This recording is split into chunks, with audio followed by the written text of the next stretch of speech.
Fala pessoal, tudo beleza? Eu sou o professor Gustavo, sou o professor de História 1 de vocês, de História do Brasil. E eu estou aqui para fazer uma revisão sobre esses primeiros temas referentes às nossas aulas de número 1, 2 e 3 da apostila. Vamos lá? Então, a gente começou falando sobre o chamado período pré-colonial da história do Brasil. Esse período que vai de 1500, né, a data oficial do descobrimento, como a gente viu nas aulas, até 1530.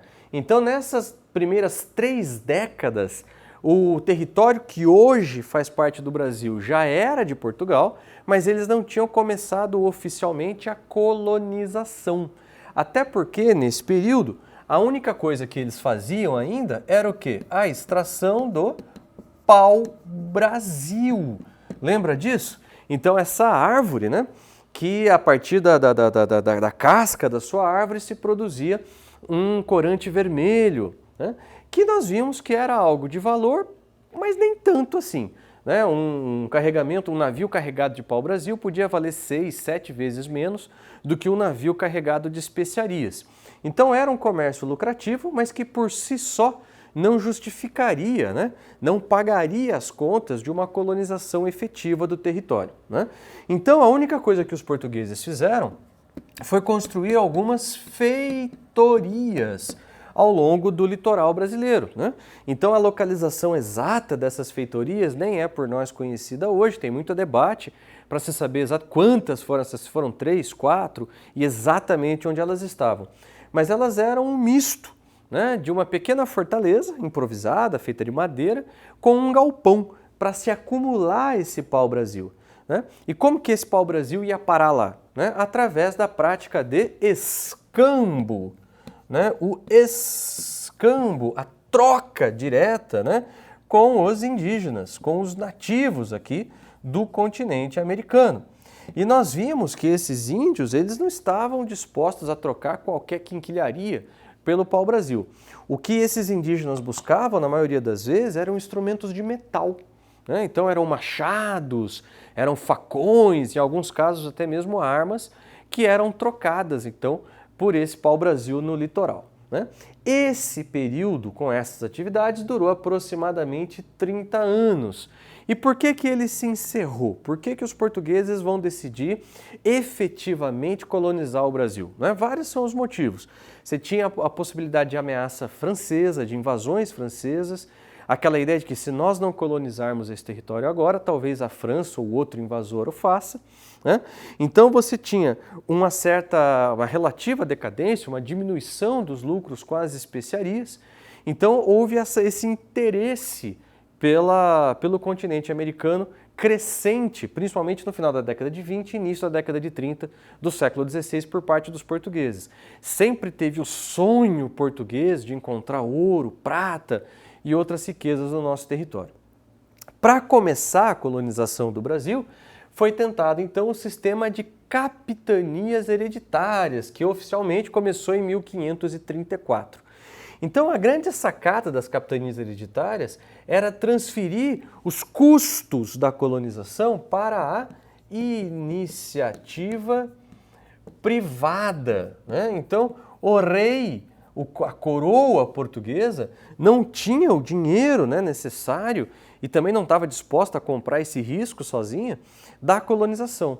Então a ideia foi dividir o território, né, em 15 faixas e doar essas faixas de terra a capitães donatários. Né? Então nós vimos, né, que eram 15 faixas, que formavam na verdade 14 capitanias, que foram doadas a 12 capitães. E esses capitães então deveriam arcar com todos os custos referentes à colonização em si. Então esse sistema de parceria, hoje nós chamaríamos de uma parceria público-privada, né? Então o capitão donatário ele ficava responsável por arcar com todos os custos da colonização e ainda a dividir essa terra em sesmarias, né? Que seriam exatamente essas propriedades de terra produtoras de cana-de-açúcar. Então imagina, o capitão recebia do rei essas terras, essa faixa gigantesca de terra, que teoricamente era até maior do que Portugal, e depois ele distribuía lotes de terra que eram as chamadas sesmarias. E tudo isso para quê? Para produzir cana-de-açúcar. Então, a cana-de-açúcar, ela foi o novo produto escolhido pelos portugueses, trazido da Ásia para o Brasil, né, que se adaptou bem ao clima brasileiro, que os portugueses aprenderam a cultivar a cana-de-açúcar nas Ilhas Atlânticas para depois fazer a transposição para o Brasil e aqui tentar uma produção em larga escala. Né? E, na verdade, da cana-de-açúcar chegar ao açúcar propriamente dito, que era um produto muito valorizado, que tinha um preço muito alto no mercado europeu. Então a ideia era, o capitão donatário arcava com todos os custos, produzia essa cana-de-açúcar e depois venderia, né, o açúcar para comerciantes portugueses ou autorizados pelos portugueses. E o rei ganha o quê? Cobrando impostos em cima de tudo isso. Tudo bem? E a cana-de-açúcar, pessoal, ela foi produzida através aqui do sistema de plantation, né? O sistema de plantation. Lembra que a gente falou sobre isso? Então, esse sistema, basicamente, você tem 4 características. Primeiro, o latifúndio, então as grandes propriedades de terra, né, propriedade que, aliás, vocês estudam na geografia também, como esses latifúndios do início, né, da colonização, eles colaboraram frontalmente, decisivamente, para a distribuição de terras no Brasil até hoje. Né? A mão de obra escrava, a escravidão, inicialmente indígena, e posteriormente sendo substituída pela escravidão africana, mas não totalmente. Durante os séculos XVI, XVII e XVIII, a escravidão africana ela conviveu com a escravidão indígena. Então a escravidão africana ela predominava, mas a escravidão indígena também era usada complementarmente, principalmente nas regiões mais distantes para os padrões da época da colônia, o norte e o sul da colônia. Beleza? Nós vimos também que esse latifúndio ele era monoculturista, né? Havia monocultura. Então, esses capitães e sesmeiros que vinham para o Brasil, eles tinham a obrigação de usar 80% da sua área produtiva na produção de cana-de-açúcar. E os outros 20% eram utilizados, então, em atividades de subsistência. E essa produção, como eu já expliquei, ela era voltada para a exportação. Então ela não estava voltada primordialmente para o consumo interno, né? Então, embora parte desse açúcar pudesse ser consumido no Brasil, você tinha a produção de aguardente, de cachaça, né? Que parte também era consumida no Brasil, mas o principal dessa produção era sempre voltada para a exportação, para o mercado externo. Esse sistema de capitanias hereditárias deu certo? A resposta claramente é não. Essas terras eram muito distantes, o Brasil era muito distante de Portugal, o que dificultava a defesa, o que dificultava a fiscalização dessas terras todas. Havia falta de interesse por parte dos portugueses na colonização efetiva, da iniciativa privada, né? De você ter grandes comerciantes ou grandes nobres interessados a arriscar a vida e o seu capital aqui. Havia falta de capital. Então, aqueles que se interessavam muitas vezes não tinham o capital necessário para toda essa empreitada. Então, isso foi tudo muito difícil. Havia os ataques indígenas, haviam ataques piratas, e tudo isso dificultou muito esse sistema, que não deu lá muito certo. E exatamente por isso que em 1548, os portugueses criam o sistema do governo geral. O governo geral que não veio substituir as capitanias hereditárias, mas veio complementar a questão das capitanias hereditárias. Tá? Então, isso é uma coisa que as pessoas erram muitas vezes, toma cuidado se você for escrever uma questão aberta. Né?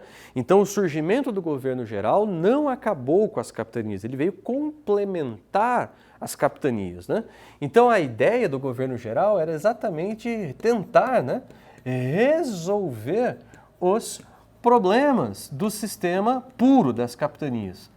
Sacou? Como? Gerando uma maior centralização, né, tanto política quanto administrativa, criando um representante do rei na colônia, que seria o governador-geral, que não veio sozinho, que trouxe toda uma estrutura, né, para facilitar a defesa, né, e a fiscalização na colônia, né? Então a ideia era você criar um sistema mais eficiente para defender a colônia, fiscalizar melhor a cobrança dos impostos na colônia, né? E também instituir uma espécie de justiça, né?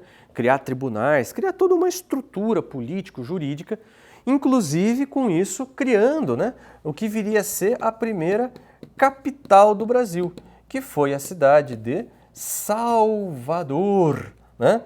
Atualmente no estado da Bahia. Tudo bem?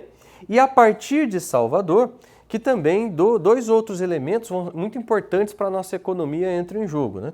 Próximo de Salvador tem início a produção em larga escala de tabaco, utilizando o sistema do plantation, como eu já expliquei, né? E também começou a criação de gado, né? De gado bovino, ainda como um complemento, uma atividade complementar à própria cana-de-açúcar. Mas numa outra aula a gente vai conversar especificamente sobre todas essas atividades econômicas complementares. Beleza, pessoal? Deu para dar uma geral, então, sobre o conteúdo dessas 3 primeiras aulas. Valeu? Aquele abraço, até o nosso próximo encontro. Valeu!